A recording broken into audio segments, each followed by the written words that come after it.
What is good, chat? We're back. Another video. And I got 10 minutes to spare while walking to work. So this video is shaky. Just know a nigga is strutting. Anyways, though. Today, man, I was just really internalizing a conversation I had recently with somebody who's pretty special to me. Not in any romantic way or anything like that, but I look out for bro. And the biggest thing is he's kind of going through a state I was going through when I first moved out to LA, and that's constantly comparing oneself to other people. Number one, feeling like you're out of place and you don't belong. And I would say probably the biggest one out of them all would be not realizing what it's doing to you mentally. And the reason why I say that is that it's important. It's because you may know how you feel, but if you don't internalize that, then knowing doesn't help at all. To problem solve how you feel doesn't help at all. Sometimes there is no problem, you just gotta feel it. So, in general though, let's get into it. So, a man's going through a lot of things, and especially as he's going through puberty, his hormones are getting fucked up. He's experiencing different feelings that he most likely never felt before, and are just categorized by the happy, sad, mad, fucking anything with an ad at the end, nigga. And experiencing those, right? But he comes to me and he's like, man, I feel like all this shit I'm doing towards this, feels like it's not enough. Feels like I'm not where I'm supposed to be. And my first words were, when he finished, was, well, you're in the spot you're supposed to be. You can't force yourself to accelerate. It's just not something that happens. Even when you feel like you think you have it all figured out, you still won't. And even when you feel like you're behind, you're not behind. There's no such thing as being behind by yourself. If you compare yourself to who you are and where you are, you're always making progress since you're always waking up the next day. For instance, last night, I went back to the gym. I didn't do schoolwork. Am I behind? No.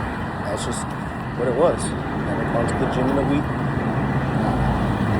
It's something I gotta learn to rebalance, right?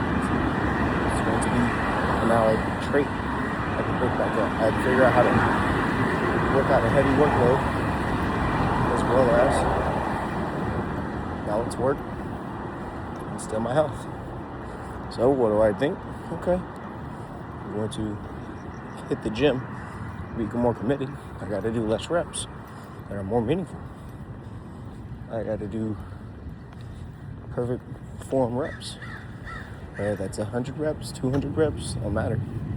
It'll probably be 300 reps of push-ups and squats, and then 150 reps of dips and pull-ups.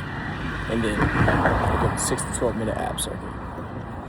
But the reason why I'm expressing this is even my shortcomings, quote unquote, doesn't make me fall behind. It's just something, wish I could do. You can't allow your own actions or things that are on your checklist that are complete, not complete, whatever it is, to affect how you feel towards yourself. Because once that inner self-worth, that inner self-confidence and that trust within yourself, once that depletes, then you feel hollow, you feel less than. And that's kind of where he's currently at the moment. He's really looking for, when he called me, he's looking for an answer to stop feeling that way. And unfortunately told him the truth. I can't make you not feel anything. I can't do that. I don't want to tell you to just neglect the emotion because it's there. I want you to figure out how to feel that emotion and how to overcome that emotion, or let that emotion pass through you. That's what I want him to learn. If he learns how to do that at his age, he'll be a lot better off as a young man in society. Another thing is there's no miracle potion to make you stop and feel better. There's just not. You got drugs, but even them bitches wear off. So, not really something that helps. But the reason why I bring that up is the only person that has the capability of making themselves feel good, feel bad, feel positive, feel gleeful, joyous, that every emotion you can think of, the only person that has that power is yourself. You can't expect somebody else to bring you joy. You can't expect somebody else to make sure you wake up happy. That's just not something that's able for anybody else to do. And all that happiness or positive emotions that people feel, they're all temporary. As good as happiness and joy and gratitude feels, it's the same time frame calculated. Feel happy as shit. I'll give you a prime example. I haven't played the game in so long. I hop on Call of Duty and start busting niggas' ass. I feel great. Maybe 2-3 matches later, that happiness, that good feeling goes to neutral.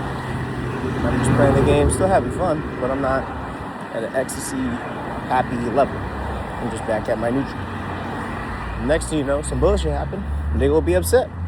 You're like, huh? Make me look a certain way, make me make a face. That's just part of life though, bro. That's how this comes. So, these temporary emotions can't allow us to dictate, to rule our lives. We can't allow emotions to be an excuse for why we act a certain way. Because at the end of the day, once you turn 18 in America, that's on you, big bro. You do some foul bullshit because of your emotions, especially as a man, you're going to jail. Or you dying.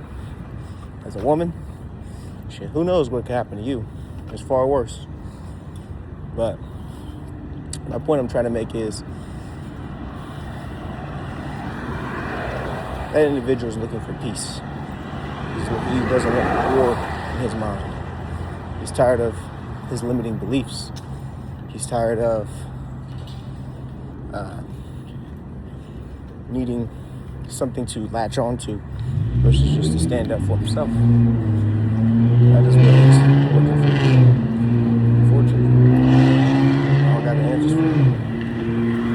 Nor do I have the answers for anybody else who's battling their emotions and battling their mind. I was looking for that same truth as well. Until that epiphany hit. That's just not it's not something that's physically possible. You tell me exactly how you emotionally feel and how you react to certain emotions. And even then, I'd still need some more information. Because there's underlying shit that happened in that person's life that I don't know about. Damn, that's much more to go through. So, even with all the information, I would still need more to be able to even comprehend how that person's feeling. Because I'm very compassionate and I'm very empathetic. But even then, no matter how compassionate or empathetic you are, you never truly understand other people's emotions. What makes people click, what makes people become enraged, and why. That's probably the biggest thing. Why is probably the number one thing that a lot of people don't necessarily see and understand themselves why they act this certain way for this certain cause. The fact is, this happened, they're angry, they rather beat somebody up, punch a hole in the wall, fucking, I don't know, shot somebody. The cause was, well, why? Why did they allow whatever action that happened to them cause them to be in such an outburst? I wonder why these niggas don't fix shit. These can't have anything nice in fucking LA. But these are the questions I'd be asking, and probably some of the biggest concerns that a lot of people don't ask themselves. But that's enough for today's yappage video. I'll catch you.